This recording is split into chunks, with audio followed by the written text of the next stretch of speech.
Testing, testing. Let me adjust my sound just a little bit. Shalom, Akim. Let me fix my sound. All right, I think I'm good. All right, shalom, shalom. First and foremost, I'm going to give all praises, honor, and glory to Yahweh, Bahashem, Yahweh Shai, Bahashem Akakwadash. Double honors to the elders and apostles of Great Millstone that rule well and teach well. All right, I'm the brother of Rock from GMS Dallas, and wanted to do a quick lesson through the Spirit. All right, this is going to be a news and prophecy lesson, and I wanted to go into this headline that I saw. All right, concerning an Iranian cyber attack. All right, an Iranian cyber attack on a U.S. facility. All right, and I'll share my screen so that brothers can see the article that I pulled up. All right, so we're gonna read this article a little bit, bring out some precepts. All right, because we got to be circumspect in this thing. As we know, there's a lot going on. There's always a lot going on, but especially, in the last few months or so. All right, between the United States, Iran, the United States, all right, and Russia, in the form of the proxy war that's going on between Ukraine and the Russians. All right, you have the World Cup, and things of that nature going on here in the States. The playoffs, right? A lot of folly, a lot of entertainment. All right, but if you're in the spirit, you understand that Yahweh Shem Yahweh Shai is he's always working. All right, he's operating behind the scenes. All right, because the Lord, contrary to popular belief, the Lord wants to be hidden. The Lord wants to catch a majority of the people of the planet Earth by surprise. All right, which is why he operates the way that he operates. All right, even the truth, for example. All right, the men of the Lord. Okay, the ministry. The ministry itself is hidden in plain sight. Right, the Lord raised up the prophets. He put us on the corners. All right, all over America, all over the world. All right, but he hid us. He disguised us. All right, in sackcloth. He disguised us, as these ordinary guys. All right, your average, gray-haired, got a pimple on his face, right? Got back problems, right? The Lord hid this truth in ordinary vessels. All right, and he did that as a way to basically creep up and catch a majority of you people by surprise. All right, but let's get some precepts to back that up. This is Isaiah 45:15. It says, "Verily thou art a God that hidest thyself, O God of Israel, the Savior." All right, thou art a God that hidest thyself. Okay, so a lot of these things that are getting ready to go down in America and all over the world. Okay, you have, particular preppers, particular channels, right-wing media outlets, right? You have them talking about a lot of things, and they're talking about the NWO now, and they're talking about, fake news and all that, and things happening. All right, but there's still an element of surprise that is going to catch a majority of the inhabitants of the planet Earth with.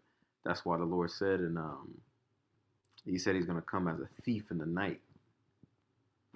All right, the Lord's going to come as a thief in the night, which means what? If you're a man of the Lord, if you're in this truth of ours, you have to constantly be paying attention to the signs of the times. Okay, you have to constantly be on guard. You got to be a watchman. All right, and this article I just thought was interesting. Okay, because we know that you're going to need a situation like this. You're going to need a cyber attack. You're going to need some type of disruption in this current system, all right, in order to present the next system as a solution. Okay, problem, reaction, solution. That's one of Esau's primary playbooks or primary plays. That's one of the plays that Esau likes to pull out, you know, to forward his wicked agenda. This is 2 Corinthians chapter 2 and verse 11 real quick. It says, lest Satan should get advantage of us, for we are not ignorant of his devices. All right, so we understand that, okay, yes, you have, war going on between America and these particular nations, okay, but at the end of the day, all of this is going to forward the rollout of the MOTV, of the chip. Okay, so whether Iran is actually doing this, whether it's the West themselves doing it, all right, a cyber attack, a disruption in the current system has to come, all right, in order for this next system to be rolled out. All right, but let's go ahead and read this. All right, this is on securityweek.com. It says cybersecurity news, insights, and analysis. It says Iranian cyber group Handala claims Cal water attack. It says the hackers published 5 gigabytes of data, including customer personal information and credentials for the RTK-based platform. All right, customer personal information. And that's the thing too. All right, we understand now that, data is gold now. Customer information, spending habits, all right, things of that nature. That's gold now. That's currency, because that information is what's going to fuel this AI government that Esau's setting up. All right. So your data is extremely important, and your data is also one of the main things that the CHIP, the MOTB, was created to leverage. The whole point of putting the CHIP inside of you is basically to gather as much data as humanly possible on you, okay, and to manipulate you based off of that data. That's why the scriptures tell you not to take it. All right. But let me read this. All right. It says the Iran linked threat actor Handala this week to have hacked California water service, Cal Water, and published 5 gigabytes of data allegedly stolen from U.S. water utility. All right. So this is not a breach of a random, software company. This is not a hack of a random, this is an actual water utility company. All right, in the state of California, in a time where drought is already taking place. Okay, drought is already taking place. Okay, you have issues. We got the rise of, the data centers. More and more people are beginning to talk about that and the impact that it's going to have on our infrastructure, our energy, and our water. All right, but combine that, you also have cyber attacks. Okay, and this is all prophecy. Okay, the infrastructure of America, the way of life in America is going to stop. It is going to come to an end. All right. It is going to be disrupted. Okay. That's all a part of biblical prophecy. It's in the scriptures. All right. Let's read that. All right. Because when you read about the prior Exodus, okay, our people, when we were delivered out of Egypt in the ancient world, Egypt back then was plagued. Their infrastructure was plagued. Their way of life was plagued. Their means of, facilitating their economy was plagued. All right, the same way that is getting ready to get plagued here in America all over again. Prove that. This is 2nd Ezra 15 and verse 10. It says, "Behold, my people is led as a flock to the slaughter. I will not suffer them now to dwell in the land of Egypt." And this is talking about spiritual Sodom in Egypt, aka America, because it's coded when you read Deuteronomy 28, right, and 68, but also when you read Revelation 11 and 8, all right, it speaks about it. And that Egypt that it's talking about is here in America.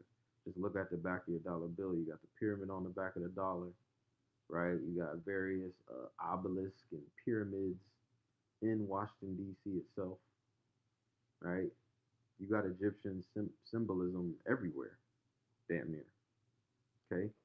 Verse 11, it says, "But I will bring them with a mighty hand and a stretched out arm, and will smite Egypt with plagues as before, and will destroy all the land thereof." All right, let's look up the definition of this word plague. All right. It says a plague, a contagious bacterial disease characterized by fever and delirium, typically with the formation of buboes and sometimes infection of the lungs. All right, thesaurus, it says disease, sickness, bubonic plague, black death, contagious disease. All right, that's another thing that we have going on too, is literal pestilence and plague. Right? Okay. Let's read the next verse on the 2nd Ezra 15 before I keep going. It says, 2nd Ezra 15 and 12, it says, "Egypt shall mourn, and the foundation of it shall be smitten with the plague and the punishment that God shall bring upon it." Right? So the foundation of Egypt, all right, you can liken that unto it's the infrastructure. All right, the infrastructure, man. That's what makes up a nation. All right, it's energy. It's the way it moves water. All right, the way it moves goods. All right, the way people live their life. All right, that's getting ready to be affected. And all these things, like this article, for example, this news, all these things are signs and they're tokens that something drastic is getting ready to happen. Okay, it says in a post, I'm gonna keep reading. In a post on their blog, the hacking group said the intrusion was a retaliation for recent U.S. actions in Iran, and claimed they had the ability to disrupt water access but chose not to. While the level of access Handala had has not been confirmed, threat intelligence company Datamnir says the threat actor likely hacked into Cal Water's RTK-based instance and GNSS-based station platform, and then moved laterally into a billing system. All right, so the billing system is dealing with what? Payments. All right, that's another thing too. Okay, the CHIP, the MOTB, the mark of the beast. All right, being the RFID microchip, it's a payment. It's a payment interface, right? So we're more than likely going to start seeing more issues around, what they call payment rails, right? So like your Bank of America app, for example, or putting your card information onto a website to buy a particular subscription. Okay, all that data, all those times that you do that, all that information is accessible and it's hackable. All right. And it's very, it's honestly very easy for Esau to just claim there's a cyber attack and push, you know, the MOTB systems as a solution to it. Okay, this is all related. It's all connected. Okay. It says, let me see if there's anything else I want to get on this. I'm not going to read the whole article, right? I'm going to read a little bit more, right? Because the point is, all right, be ready. Be ready for this whole entire system to go to shit. Be prepared for something to go down to where your current way of life here is no more. And that's why the scriptures tell us, to be pilgrims upon the earth. Because remember, man, for the most part, everybody's wealth is on a cloud. Everybody's money, everybody's 401k, their investments, their this, that, and the third is digital. It's numbers on a screen. It's O's and ones. All right. Very few people are out here actually, walking around with gold and cattle. And even if you are doing that, the Lord is getting ready to plague this place. Your cattle's going to die, man. All right. Your gold is going to honestly be irrelevant. All right. Because in order to use gold, all right. Now don't get it twisted. It's it's prudent. You know what I'm saying? But you can't be thinking that there's a carnal way out of this judgment that, Yahweh Shem Yahushua has prepared. The scriptures say riches profit not in the day of wrath. So we understand that the only way to get out of this is that plot armor, that protection from Yahweh Shem Yahushua. That's what's going to get you to the end. All right. Let me get something real quick. I think I'm in the wrong chapter. Let me get this in 2 Ezra 16 and 40, and I'm going to close it on this. This is 2 Ezra 16 and verse 40. It says, O my people, hear my word, make you ready to thy battle, and in those evils be even as pilgrims upon the earth. All right, and a pilgrim is a person that's only around for a short period of time. They're what's that saying in the world? I'm here for a good time, not a long time. Right? If you're a pilgrim, you have the mindset of coming and going. Right? You setting up shop, and then you closing up shop, and you moving along. All right? You're a sojourner. You're a temporary. You're a temp worker, man. We're not here. Babylon the Great is not our rest. All right? So we're not in the mindset of holding on to anything here. We're gonna have to let it go. All right? You're gonna have to let it go. Okay? But I just wanted to do a quick sit down through the spirit, man. Lord's willing, this lesson was edifying. That I want to say shalom.